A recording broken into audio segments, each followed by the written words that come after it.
filósofo y jurídico austriaco y jurista austriaco. Su teoría fue creada del derecho puro y es considerado el jurista más importante del siglo XXI. Esta es la representación gráfica del sistema jurídico de una manera escalada, el cual nos va a permitir comprender de una mejor manera y de forma más sencilla el conjunto de normas jurídicas y la principal forma de relacionarse con principios basados en la jerarquía. Es decir, en esta pirámide en forma de triángulo, la que más prevalece es la Constitución, que es la ley suprema. Dentro de ella tenemos la Constitución, leyes, las resoluciones legislativas, decretos supremos y resoluciones supremas. Aquí Hans Kelsen nos indica que ninguna ley puede contradecir ni anteponerse a las normas por encima de estas. El ordenamiento jurídico es un conjunto de normas jurídicas estructuradas en base a un criterio jerárquico en las leyes, es decir, que rigen en un lugar determinado y en una época concreta, de acuerdo y con base a la Constitución Política del Ecuador del año 2008. El ordenamiento jurídico está basado directamente en la pirámide de Kelsen. Se divide en 3 niveles. Nivel fundamental, donde está la Constitución del Ecuador y los tratados y convenios internacionales. El nivel legal, que es nuestro segundo nivel, están las leyes orgánicas, leyes ordinarias y normas regionales y ordenanzas distritales. Y en último nivel es el nivel base, donde están específicamente los decretos y reglamentos, las ordenanzas, los acuerdos y resoluciones y demás actos y decisiones de los poderes públicos. El ordenamiento es directamente un conjunto de normas en la que existe una interdependencia de tal modo que el significado de cada uno de ellos depende del significado de que tienen las demás sobre la misma materia que se relacionan con ella. La pirámide de Kelsen es un sistema de jerarquía estructurada y esto de aquí nos va a permitir memorizar de una manera más fácil qué norma predomina de la otra, mientras que el ordenamiento jurídico es un conjunto de normas y leyes que se basan en la pirámide de Kelsen y está establecida de acuerdo a las necesidades de relevancia, de tiempo y en qué país, en este caso, Ecuador, lo considere para su aplicación y ejecución en base a la época concreta. Todo lo que les mencioné está plasmado en la Constitución Política del Ecuador, en el título 9 de la Supremacía de la Constitución. Nos indica específicamente que en el artículo 424 y el artículo 425, aquí tenemos en el artículo 424, nos habla directamente de que la Constitución, es decir, la cúspide de la pirámide, es la normativa suprema y prevalece sobre cualquier otro del ordenamiento jurídico. Entonces, bajo ningún concepto, los otros escalones van a poder realizar algún tipo de cambio o algo específico sin aprobación, en este caso, o sin consideración de lo que dice la Constitución. Por último, tenemos el artículo 425 que nos habla del ordenamiento jurídico jerárquico. Esto de aquí da el listado de cuál es el orden que nosotros tenemos en el caso del orden jurídico y que tenemos la Constitución, los tratados y convenios internacionales, etc. Aquí lo que específicamente debe tomarse en consideración es que la jerarquía normativa va a considerarse en lo que corresponda es el principio de competencia y con exclusividad de los gobiernos autónomos descentralizados.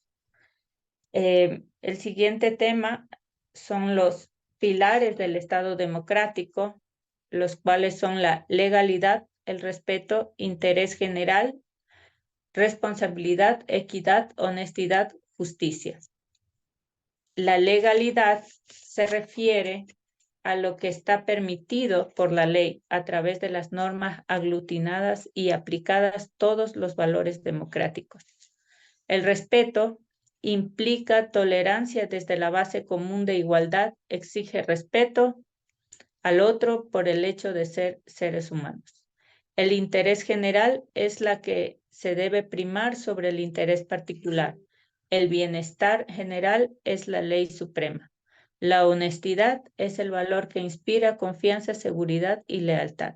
Justicia, conjunto de normas que regulan la conducta, prohíben o permiten conductas o acciones en el actuar. La equidad es la justicia del caso concreto, particular y específico, un valor que exige la interpretación de las leyes en cada caso. Y la responsabilidad, la actitud con la que asumimos nuestra manera de pensar y expresarnos, permite ganar la confianza de los demás. Esto es todo lo que estaba con respecto a mis temas. Muchas gracias. Seguimos con el siguiente colega. Muchas gracias. Ahora seguimos con el tema derechos y garantías de la naturaleza. Va a exponer nuestro compañero y colega, el abogado Carlos de Jesús Folleco. Muchas gracias, John. Saludos a todos. Un gusto. Soy Carlos de Jesús, estudiante del posgrado en la UNEMI. Es para mí un honor compartir con ustedes a través de este portal y de esta ventana. El día de hoy les voy a hablar de un tema muy interesante que hace referencia a los derechos y garantías de la naturaleza. Y para tal efecto, de forma concreta y muy puntual, quisiera explicarles apenas tres cositas. La una radica en por qué es importante los derechos de la naturaleza. Y si ustedes miran lo que está pasando actualmente en el mundo, es que si el ser humano sigue haciendo estas actividades de consumir gasolina, de sacar petróleo de la tierra, de estar consumiendo plástico todo el tiempo, lo que va a pasar y lo que ya está pasando es que la tierra se está calentando. Y al calentarse la tierra, se están derritiendo algunos lugares, como los polos. Al derretirse los polos, está creciendo el agua. Y esto hace que muchos pueblos ya estén desapareciendo de la tierra. Y el calentamiento global hace que muchos animales, muchos seres vivos no puedan vivir en ciertos lugares. Esto quiere decir que el ser humano está destruyendo el planeta y dentro de pocos años ni siquiera nosotros, los seres humanos, vamos a poder vivir en la Tierra. Esto ha pasado porque el ser humano, por muchas razones, se ha considerado superior al resto de seres humanos del planeta, superior a los animales. No se considera un animal a pesar de que somos animales, superior a los bosques, superior a los mares. En este contexto y en este problema que estamos viviendo, la única forma de tratar de evitar que esto suceda es respetando a la naturaleza. Y la forma jurídica para respetar al otro diferente se llama derechos. Por ejemplo, los afrodescendientes y los indígenas, cuando tienen derechos, significa que tanto o igual valor tiene un ser blanco o un mestizo que un afro o un indígena. Cuando el ser humano afro tiene derechos, no se le puede esclavizar, por ejemplo, ni tampoco se le puede vender o se le puede golpear. Y si se hace eso, estamos violando derechos, estamos cometiendo un delito muy, muy grave. Entonces, derecho significa respetar y tratar en igual consideración al otro que yo considero igual. Y lo mismo sucede o pasa con la naturaleza. Cuando nuestra constitución considera que la naturaleza tiene derechos, eso quiere decir que los seres humanos, al menos en Ecuador, vamos a tratar con respeto a la naturaleza. Entonces, como quedó claro, el primer punto es ¿por qué la naturaleza tiene derechos? Es porque si la naturaleza no es protegida, nos vamos a dañar la naturaleza y nosotros mismos como seres humanos. Muy bien, vamos con la segunda interrogante. ¿Qué derechos tiene la naturaleza? Y básicamente nuestra Constitución nos menciona que la naturaleza tiene 3 derechos. El uno es el respeto. Nosotros no siempre tratamos con respeto al otro diferente, pero pero para que usted entienda lo que significa el respeto, piense en su madre, piense en su padre, piense en su hija o hijo, o en una persona que usted quiere mucho. Eso es respeto. Cuando usted a una persona que quiere mucho le trata mal, le golpea, le insulta, eso quiere decir que usted le faltó el respeto. Cuando usted respeta a una persona o a una cosa, usted le cuida. Cuando, por ejemplo, usted tiene un celular porque le da la hora, le permite comunicarse. Usted a su celular no le deja sin batería, no le pone bajo el agua. De hecho, más bien lo que hace con su celular es cuidarle, le pone a cargar, le recarga un plan de datos, le trata bien. Usted le respeta ese bien. Y lo mismo hacemos con las cosas queridas. Respetar significa cuidar. Y básicamente cuando el Estado ecuatoriano en este caso, viola derechos, siempre irrespeta y siempre descuida. Entonces, la primera cosa con la naturaleza es respeto, dado que tiene los bosques, tiene las lagunas, tiene los ríos, tiene las montañas. Respetar, eso quiere decir que usted tiene que tratarle a nuestra naturaleza con consideración. El segundo derecho que tiene la naturaleza es el derecho a mantener. Y la Constitución nos habla de los ciclos vitales y básicamente es cuidar la salud de la naturaleza. Pero usted fíjese lo que está pasando en Ecuador o en muchos lugares de nuestro país. Están explotando para sacar minería, para sacar oro, para sacar cobre. Están metiéndose en la tierra y están sacando la minería. Y al sacar la minería, sacan un montón de productos que son venenosos, por así decirlo. Es decir, que están bien adentro y están mal afuera. Y comienzan a contaminar los ríos, las lagunas. Lo mismo pasa en el Yasuní. Y el tercer derecho es la restauración, que quiere decir básicamente que cuando usted dañó, tiene que arreglar. Por ejemplo, en los lugares donde hay explotación de petróleo, no crece nada ahí en esa parte. Es decir, no vemos, no hay gusanos, no hay peces, no hay nada. Y la gente también, ¿qué dice? Como consecuencia de esa actividad, está teniendo cáncer. Lo que corresponde en este caso hacer a las empresas y al Estado es restaurar. Esto quiere decir que tiene que sacar todo ese petróleo que está ensuciando la tierra y hacer que la tierra vuelva a poder ser limpia como era antes de la explotación petrolera. Y la tercera y última interrogante que les quería hablar es cómo se hace para exigir los derechos de la naturaleza. Y básicamente la Constitución establece que tanto usted, yo o cualquier persona puede exigir los derechos de la naturaleza a nombre de la naturaleza, porque la naturaleza, los bosques, los animales no pueden ir ante un juez y como no pueden ir ante ningún juez, cualquier persona que conoce y que tiene conciencia de eso puede ir y reclamar y el obligado es la persona privada, una empresa o el Estado que tiene la obligación de respetar, mantener, restaurar. Eh, por último, la Constitución dice que debemos respetar, mantener y restaurar los derechos de la naturaleza. Entonces, explotar al ser humano está prohibido. Explotar a la naturaleza aquí en nuestro país está prohibido. ¿Hasta dónde puedo usar la naturaleza? Se preguntarán. Y nuestra Constitución básicamente nos dice que solamente hasta que satisfaga nuestras necesidades básicas. Muchas gracias. Muchas gracias, compañero. Bueno, a continuación vamos a hablar sobre el tema de aplicación directa de la Constitución y garantías constitucionales, perdón, garantías jurisdiccionales, va a exponer nuestro colega, compañero, el abogado Hugo Chango Chango.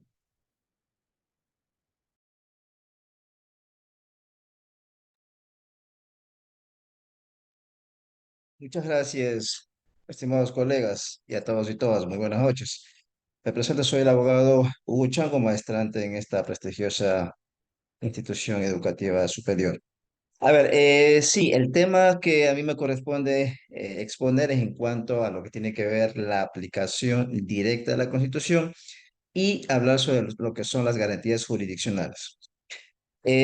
Para profundizar sobre el tema, yo creo que es importante tener en conocimiento de que nuestro país, el Ecuador, tiene un nuevo modelo de Estado, ¿no? ¿Y cuál es este nuevo modelo de Estado? Para poder entender este tema, es que este nuevo modelo de Estado se entiende que estamos en un Estado constitucional de derechos y de justicia. Por ende, todo el poder, en este caso, todas las actuaciones, tanto del poder público y privado, tienen que estar sometidos a estos derechos. ¿A qué derechos? Efectivamente, los derechos y principios que están garantizados en nuestra Constitución. ¿Por qué? Porque obviamente el fin del Estado es el reconocimiento, promoción y garantía de los derechos que constitucionalmente están establecidos. Bueno, y obviamente, por eso entendemos que la Constitución del Ecuador es la norma suprema y por ende es jerárquicamente superior ante cualquier ley. Ahora, la pregunta es, ¿esta protección o esta tutela de estos derechos y principios que están en la Constitución, cómo se lo efectiviza, cómo se lo protege? Pues esto se fue encargada a qué? Al sistema de justicia, a fin de que estos principios y derechos sean aplicados de manera constitucional y a través de garantías, ¿no? ¿Cuáles son las características de este Estado constitucional de derechos? Básicamente podemos recoger en tres aspectos fundamentales. Primero, que nuestra Constitución es una norma jurídica y que puede ser aplicada por cualquier juez o jueza, ¿no? Al momento que conoce algún procedimiento, alguna acción de carácter constitucional. Dos, que debe existir un sistema de justicia que haga efectivo los derechos constitucionales.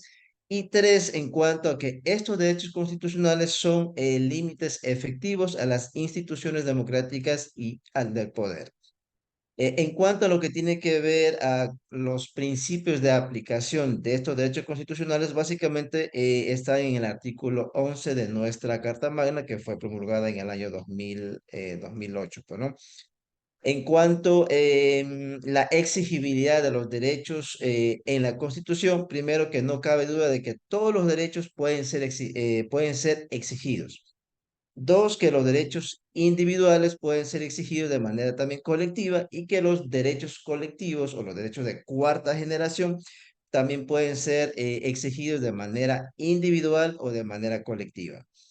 Ahora, en cuanto al tema principal, ¿no es cierto?, que es el tema de la aplicación directa de la Constitución, está el principio de la aplicación directa y de la justiciabilidad. ¿Qué quiere decir esto? Específicamente en el numeral 3 del artículo 11 de la Constitución, establece este principio de aplicación directa y justiciable. Es decir, que el principio de la aplicación directa implica que no se requiere una norma infraconstitucional que desarrolle el contenido de los derechos o los presupuestos fácticos para su aplicación o los procedimientos para exigirlo. En todo caso, en cuanto ya en pastillas o en resumen, al hablar de aplicación directa y de exigibilidad de los derechos, no se requiere una norma infraconstitucional que desarrolle su contenido o que los derechos se pueden invocar en cualquier pleito judicial, aun si existe la ley, y que se pueden presentar acciones si no hay una norma infraconstitucional. Asimismo, que se prohíbe condicionar el ejercicio de los derechos a requisitos que no estén contemplados en la Constitución o la ley. Ahora, ¿qué clase de derechos son los que tutelan o protegen las garantías jurisdiccionales? Básicamente, tres clases de derechos que están protegidos o reconocidos. Primero, derechos que están reconocidos en la Constitución. Dos, derechos que están reconocidos en los instrumentos internacionales a los cuales nuestro país ha sido suscriptor. Y tres, a derechos derivados a la dignidad humana, en este caso los derechos humanos. En cuanto a lo que tiene que ver las garantías jurisdiccionales, que son los mecanismos de protección en caso de existir cierta vulneración de derechos, tenemos varios caminos o varios mecanismos. Primero está el tema de la acción de protección, ¿no? ¿Qué podemos nosotros entender por una acción de protección? Efectivamente, la acción de protección es una vía de exigibilidad de los derechos humanos a efectivizar el valor normativo de la Constitución y de establecer los anunciados límites y al poder ofrecido por el constitucionalismo. En cuanto a cuál es el objeto de la acción de protección, básicamente es sencillo, que es el amparo directo y eficaz de todos los derechos que no se protejan en otras garantías jurisdiccionales.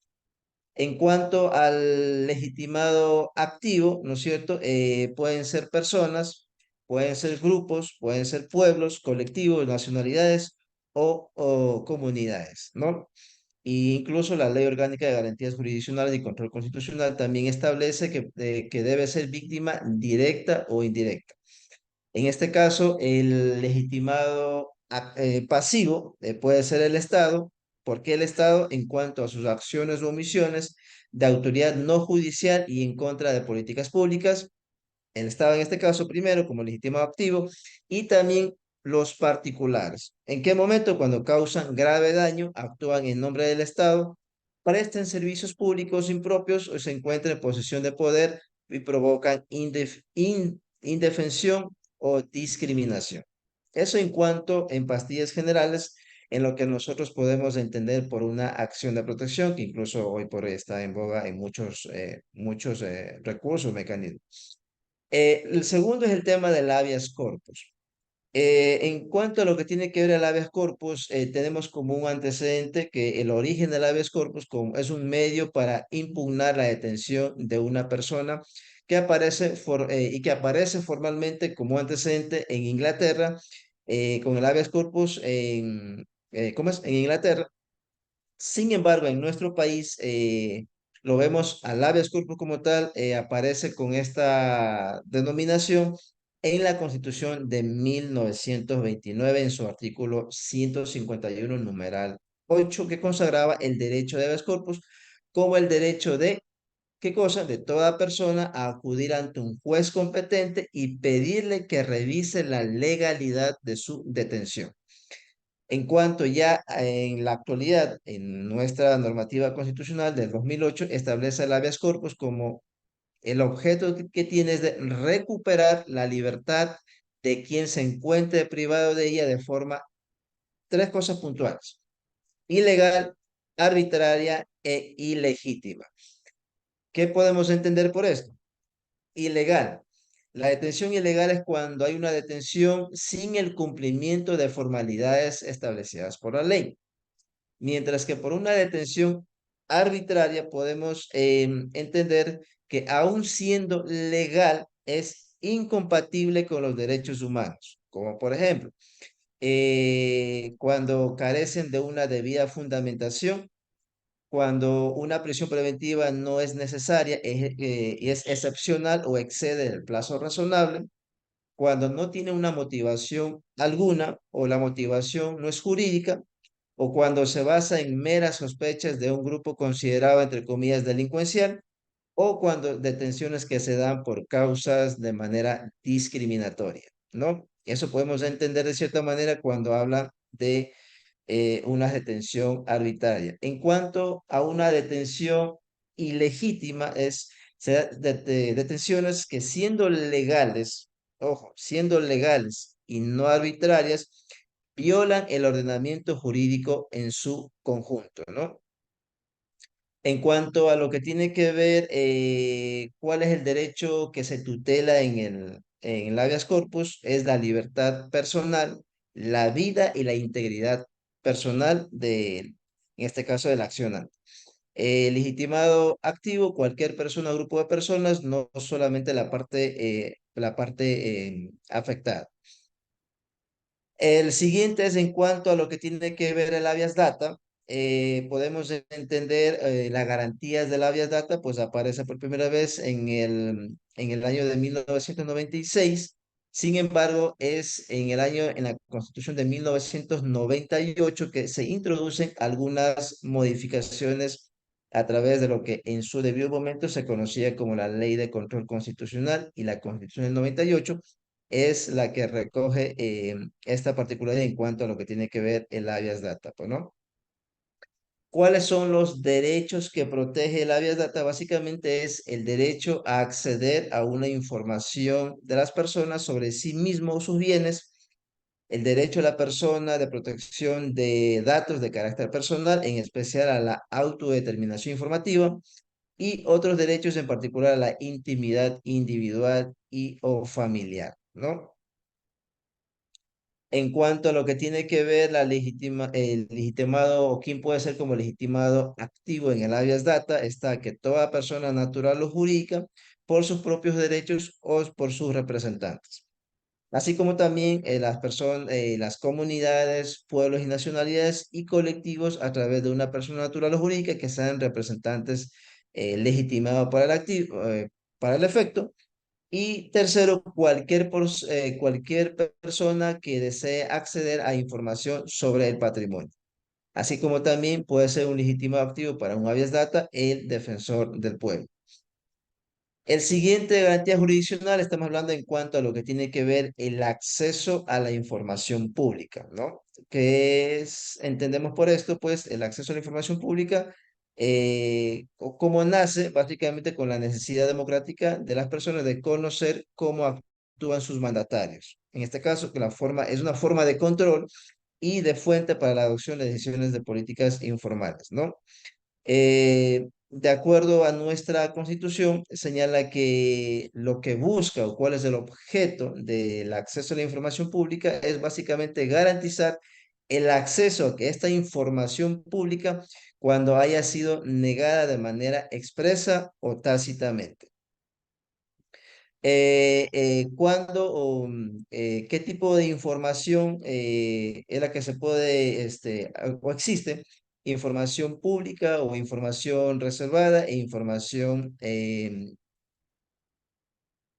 confidencial. ¿Cuál es el trámite previo a poder interponer esta garantía jurisdiccional de acceso a la información pública? Hay un trámite prejudicial básicamente. Primero está en cuanto a generar una solicitud administrativa al titular de la institución e indicar el tipo de información que desea conocer. Hay un plazo tentativo que es o de hecho que es de 10 días y que es prorrogable a 5 días más si es que es justificado y se informa al peticionario, ¿no? En resumen, se supone que en 10 días tienen que ya proveerle la información que le están solicitando, ¿no? Y si es que no existe en el plazo que está establecido en los 10 días, obviamente ya se puede interponer este acceso a la información pública. Hasta aquí mi exposición, queridos colegas y compañeros y compañeras. Buenas tardes. Muchas gracias, colega. A continuación se va a hablar sobre los temas el tema etapas del proceso penal acusatorio. Nos va a hablar la compañera y colega, la abogada Patricia Peña Guan.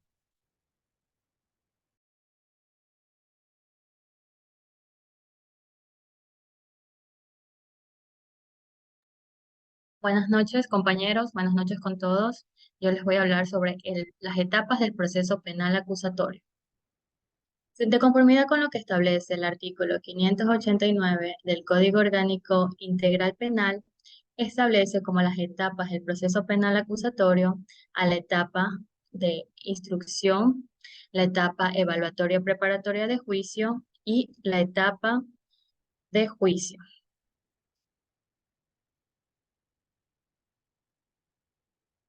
La etapa de investigación previa. Esta etapa es considerada como una etapa preprocesal.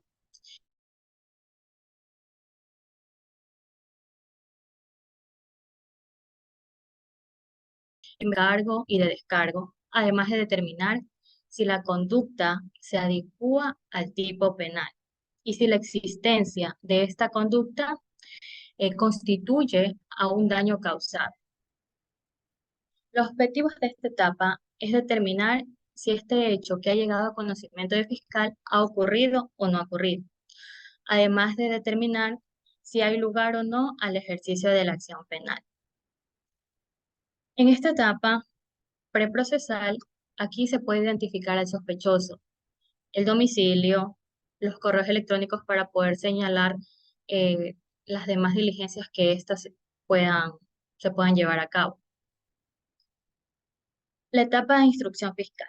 Esta etapa se inicia luego de la audiencia de formulación de cargos. Esta etapa puede durar entre 30 a 90 días según según la decisión que tome el juez. En esta etapa también se reúnen los elementos de cargo y de descargo. Las partes, el procesado, los denunciantes atribuyen estos elementos, ya sea con peritajes, versiones de testigos, eh, con lo que ellos consideren pertinente para el procesado ratificar su inocencia y el denunciante aclarar que lo que ha dicho en su denuncia no está errado. Pasamos a la siguiente etapa. La siguiente etapa es la etapa de evaluación y preparatoria de juicio. En esta etapa, el juez convoca a una audiencia. En la primera etapa de esta audiencia se dan a conocer o se pueden subsanar todos los errores que se ha llevado en la investigación. También se pueden excluir los elementos de convicción que son ilegales. Una vez que se han subsanado todos estos errores, se continúa con la siguiente etapa, que es la etapa de juicio. En esta etapa de juicio se practican todos los actos procesales para comprobar la existencia de la infracción y la responsabilidad del acusado, a través de las pruebas de cargo y de descargos que aportan los sujetos procesales. En esta etapa, sin perjuicio de los anticipos jurisdiccionales de la prueba realizados en la instrucción fiscal, ya sea para condenar o absolver al procesado, exige la existencia de la acusación fiscal. Sin acusación fiscal no hay juicio, por más que exista una acusación particular. La sentencia. La sentencia en el proceso penal ordinario, luego de la audiencia ante el Tribunal de Garantías Penales, a esto se le corresponde resolver sobre lo que constituye la materialidad del litigio. Concretamente, si ha existido o no ha existido delito y quiénes son los responsables de él como autores, cómplices o encubridores. Muchas gracias. Gracias, compañera. A continuación se va a hablar sobre el tema teoría del caso y alegato de apertura y clausura, a cargo de la compañera y colega abogada Ivonne Yascarbae Bolaños.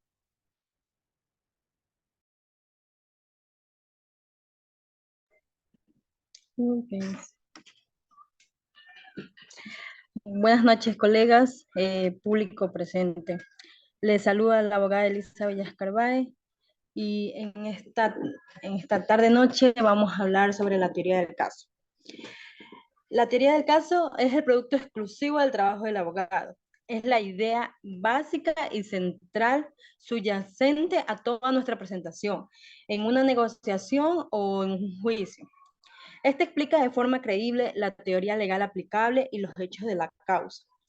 Es una idea que ha de ser coherente con la prueba no controvertida y con la prueba controvertida. Y también con nuestra propia versión de la prueba, a través de la misma explicamos de forma simple, lógica y persuasiva la historia de lo que realmente ocurrió, ofreciendo así una visión que dé sentido tanto a los hechos de la historia que se presenta como a la teoría jurídica en la que se apoya, hasta tal punto que dicha historia será la base de la prueba y de la argumentación jurídica del juicio. La función de la teoría del caso no es otra cosa más que la de iluminar, como si de un faro se tratase, toda la actuación del abogado durante el desarrollo del asunto. Por lo tanto, nada de lo que hagamos debe ser inconsciente con la teoría del caso, ya que en la medida en que nos apartamos de la misma, nuestra defensa perderá credibilidad, lejos de ser una hipótesis, verdaderamente es una tesis. La teoría del caso también debe ser única, simple, creíble y asociada a un valor. Única, ¿por qué? Pues la teoría del caso supone la existencia de una versión de los hechos dotados de una consistencia argumentativa, por lo que manejar más de una teoría del caso en un juicio resta credibilidad a nuestra defensa. Simple, ya que debe explicar de forma sencilla y cómoda toda la información derivada del juicio, tanto de nuestra parte como de la parte contraria. Creíble, ya que este es un requisito relacionado a la sencillez en su elaboración, ya que la misma debe estar construida para ser entendida, retenida y asimilada por el juez al contar con elementos que doten de verosimilidad. Es decir, que la hagan creíble. Para ello, contaremos con hechos lógicos basados en la experiencia común del día a día y consecuentes.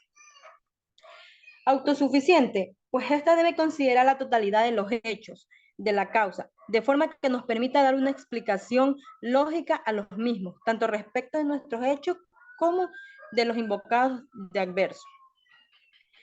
Todo ello con el fin de evitar que la otra parte pueda dañarnos al no poder aportar determinada explicación sobre lo sucedido. Lógicamente, su construcción requiere un arduo trabajo en la investigación, pues el abogado, en busca de la mejor teoría del caso, deberá conocer los argumentos jurídicos que sostiene cada parte, los hechos relevantes no controvertidos y controvertidos, y respecto a estos, la prueba de lo que podemos servir o no servir a la otra parte para así defender la versión de los hechos.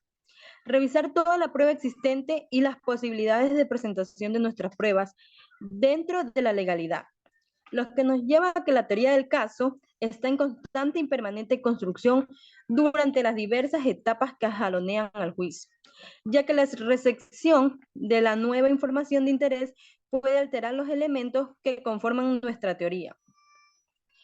Para su construcción, hemos de considerar necesariamente los siguientes elementos, los cuales son que la teoría jurídica es una figura legal que se intenta acreditar para argumentar nuestra defensa o acusación. Por ejemplo, para el fiscal su teoría jurídica podrá ser la comisión de un delito de estafa, mientras que para la defensa lo será la causa de exculpación de un delito de estafa, atenuación o incluso la falta de concurrencia de los elementos que constituyen la teoría jurídica. A fin de facilitar la elaboración de la teoría del caso, la figura legal suele descomponerse en los elementos que la configuran: el sujeto, el dolo, el error de la víctima. La prueba.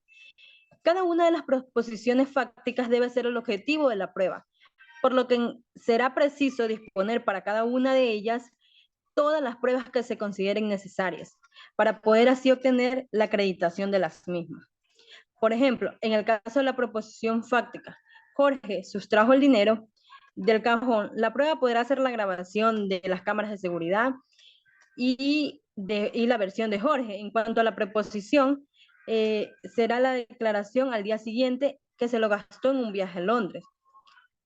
En cuanto a la proposición, también podemos decir que la prueba serán los movimientos bancarios de la adquisición del billete de avión, el hotel, la forma de pago, la situación económica del acusado, para por sus propios medios hacer ese viaje, entre otros. La proposición fáctica es una afirmación de hecho respecto del caso concreto, que si el juez le cree, tiende a satisfacer un elemento de las distintas partes de la teoría jurídica, motivo que puede ser